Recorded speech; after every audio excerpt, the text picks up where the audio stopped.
Hello everyone, welcome back to Chill Deal Trades, where I analyze stocks so you know what's going on. Today we're going to cover Alibaba. It's been a few weeks since I've covered Alibaba and a lot has happened, but I made a couple videos on Chinese stocks, so you want to look at those as well.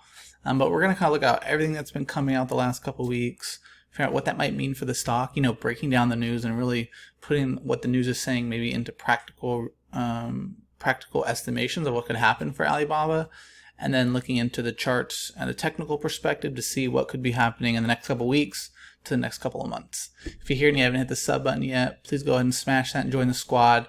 We're on the goal to 500 subs. Once we get there, we'll be doing a live stream together once a week. So help the channel get there and join the squad.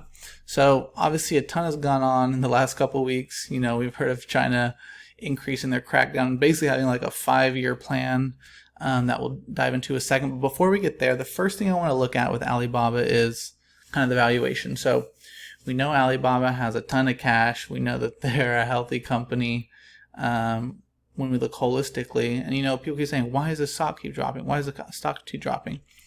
We've covered it in past videos, and I've made videos on the Chinese economy, where it's headed and what they're doing. So I would really suggest you watch those. But Chinese stocks are in a bear market, and in a bear market, it doesn't really matter the fundamentals of a business, how strong it is. Bear markets take everything down, and Alibaba is part of that. And so the first thing I want to look at, just for context, is right now Alibaba trades at about a 19 PE ratio, and forward looking is about 14. So 14, I would say, is not maybe including some of the regulation that might hurt Alibaba's revenue, which we'll get to.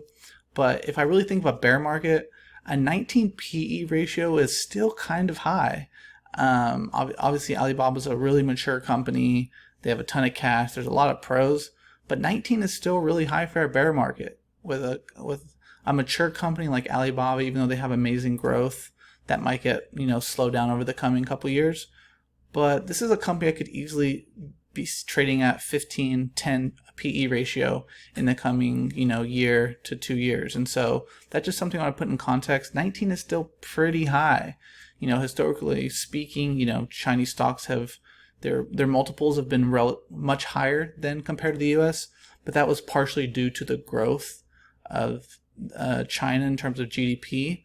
And I've made videos about that. Again, watch those Chinese stock market videos. There's a lot of good information to understand what's happening with the Chinese stocks in the market. But it's still pretty rich, and so that's what I'm looking at. I think this PE ratio can get much lower, which tells me that there is potentially more downside in the long term.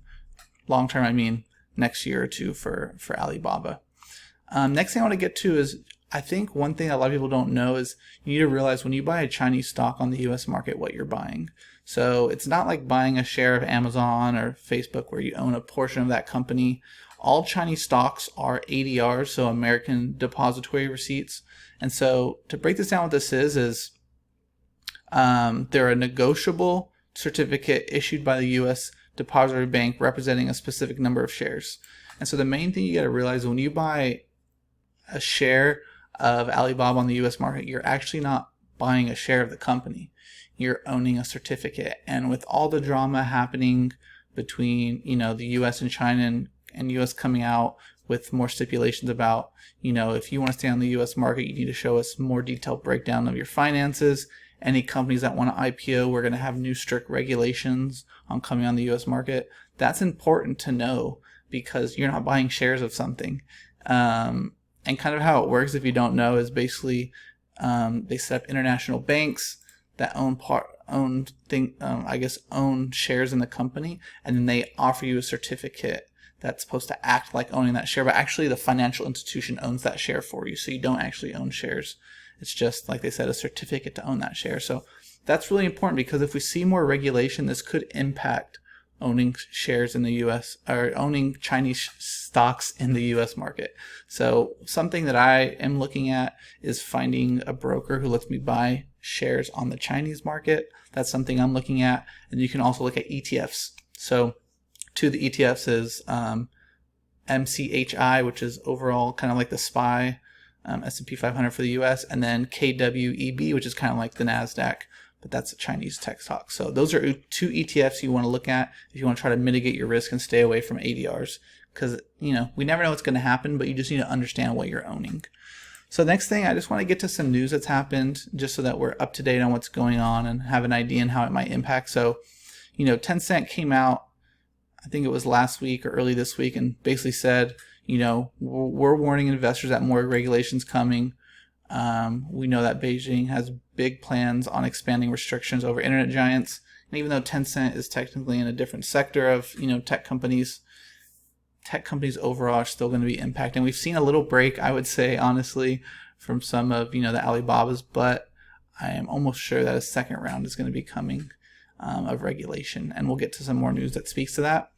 But I think something also really important to note, and we're seeing this from Tencent, is they've seen they reported the lowest or the slowest pace of quarterly revenue growth since 2019. And that's important because, in the US we're seeing record numbers growth, but I think honestly that China might be a little bit ahead of the US in terms of their market cycles.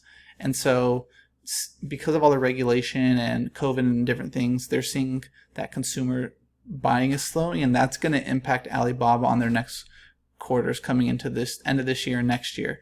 And so if you look at the estimates for Alibaba, it's still really high growth expectations. And so if Tencent is speaking to what we might see in other businesses, Alibaba might start seeing a slow, and that again is going to be another factor for people to have some kind of bias to sell.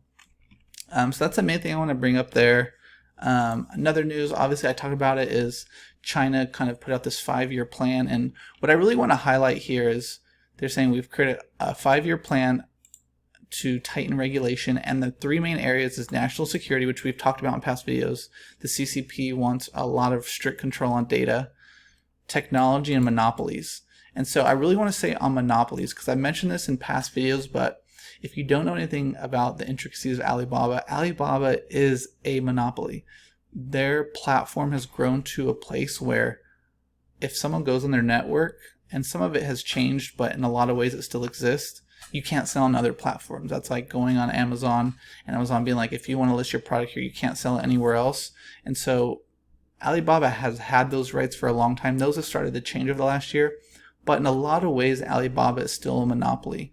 And so breaking up Alibaba or those things, we could see more of that happening in terms of, cutting into their yearly revenues. And as I talked earlier with PE ratios, PE ratios is expected to go down moving forward, which means, the company becomes a better valuation.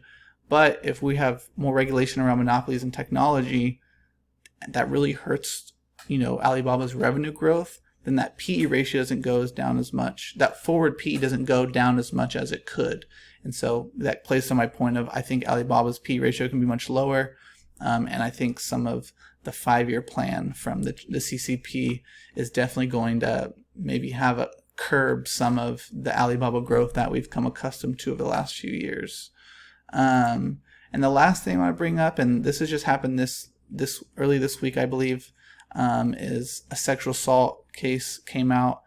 And this is just like insult to injury, I think, for Alibaba. Obviously, it's something that you don't want to see happen. And what I'm going to say is if someone's finally coming out that this has happened on a business trip, we know that it's happening a lot more. And so this puts a risk of more of these kind of things coming out, which is going to continue to put negative pressure on Alibaba specifically. So these are all things we want to be aware of. They're going on, and they need to be on our mind of things to look out for moving forward. The last thing I want to cover is just, we've seen a crazy amount of selling going on. Kathy Wood came out a couple days ago and said, you know what, we sold off 150 shares of Alibaba. We've become really negative on China. We think the CCP is going to slow down the growth of their country, and that's why we don't want to be a part of it right now. And so these are things to be a look at, is if we see more people taking money out. And that's when I come to institutional buying. I bring this up in every video because it's super important. And I kind of said at the beginning of Q3 when I made a video, we really need to pay attention this quarter about how much selling is happening. And back then we saw the red line probably about how it was last quarter, about 11 billion. But we've seen that number, and that's why the stock has come down, right? But we've seen that number go down exponentially, or that the institutional selling grow exponentially. And this is a really big red flag. Does it signal we're at a bottom? Who knows? We can never time the bottom, but this is a super red flag. and we really look at it, we've had big boy selling lately. We do have this interesting, I can't tell, I think it might be a buy. Usually it says add there. That means it might be a new position, 106 billion. But tomorrow I would say go on beat, market beat, and this is going to update the buying and selling. And if that selling grows by 106 billion, that's really bearish. But if that's a buy, that's very interesting because that's a lot of money. But besides that, we're seeing a ton of selling. And when we look at the dates, this has basically been the last 3 or 4 days essentially. And so this is really important to keep track of, is we're seeing people sell out by the billions. And when I think of hedge funds don't sell out at bottoms. They don't sell out at the bottoms of markets. So that makes me feel like we have potential for more downside. That's just something to keep an eye on and really keep track of this selling or buying going on. And again, I said hedge funds, financial institutions typically don't sell out of bottoms of markets, which makes me feel that the fear is only, like I said in my past video, we're in the 4th quarter of, I would say, the chaos around China. And I think we're starting to see that with these big sells happening just this week by institutions. So that's something we really want to pay attention to. Last part of the video, as I mentioned, I really want to go through the technicals because it's really important. And I really want to zoom out to a longer time frame. So this is a monthly chart. And I mostly want to bring this up is on a monthly time frame, we are not oversold. So everyone's saying that this is the bottom, it can't go any lower. Guys, China is hitting a really crazy bear market. I would say that we're not even through the 4th quarter yet. We're still in the midst and the chaos of it. And when we look on a long-term time frame, Alibaba's not even close to oversold yet. We're still at, a 39 on the RSI, which tells me, yeah, we could get a little push here higher because this is pretty gnarly 2 weeks in a row or 2 months in a row, but we're not even oversold. So that's something you want to look at. When you're looking at bear markets, you want to look at really long time frames of candles because it might tell you a different story than maybe a daily candle. I want to go to the weekly next for a couple of reasons. So one thing I brought up in past videos, and we said this in the Discord. If you're not part of the Discord, please go ahead and join that. It's in the description. But we talked about that Alibaba last week failed to break above the 200-day, and I said that was a big red flag for me, and look what we've seen from there. This week we've seen a giant red candle, and so this is something to pay attention to, and we're really bouncing off a pretty important support here. When we really zoom out, this 160 range is really important. We see just a ton of candles there. We see a lot. It's like in the midst of that kind of back and forth pattern, so that's a really important price, and I'll get to in a second. That I think we might be bouncing off that for a little bit of a recovery. Nothing, back to here, but a little bit of a push higher. And I brought this up as well in my last video and in our Discord. This long-term bullish trend line was broke. It was just broke last week, which tells me that this has, I would say, a lot more potential to the downside. If we just broke the 3-year bull line to the upside, that tells me that we might have a bit of more downside. So that's something we want to pay attention to. On the weekly chart, we are seeing it hit oversold, which makes me think, okay, we might get a little bit of squeeze higher for a couple days. And when we go to the daily candle, that's really important because, let me move my thing because I am blocking the RSI. But we're seeing RSI, I think at the lowest it's ever been at a 20. Yeah, we've only hit 20 one other time or 2 other times. And so that makes me think, sometime in the next couple of days, a little squeeze higher is coming, just because that's too much negative price action too quickly, and we always need a rebound when readings get way too oversold. And so when I'm looking at this, I'm really going to be looking at the 20-day and the 50-day as a potential pull-up.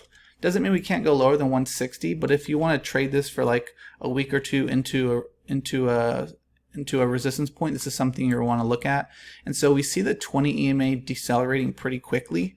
And so if we do start to see a little bit of bottoming here, we want to look at how the 20-day decelerates. I'm really looking for the 20-day to decelerate into this 170, 180 range because that was where we originally, bounced off of, and then that's where we gap down. So if we do move higher, I'm going to be looking somewhere between that 170 to 180 range because I believe the 20-day is probably going to move back into that pause. And then that's going to be, you can play it really shortly in a short time frame, but I do think we have more downside in the next coming year or so.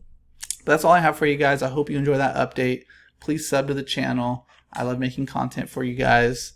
And I think Alibaba is something we still want to keep an eye on for the long term because it's going to be a great company, and China's still going to remain great. But that's all I have for you guys.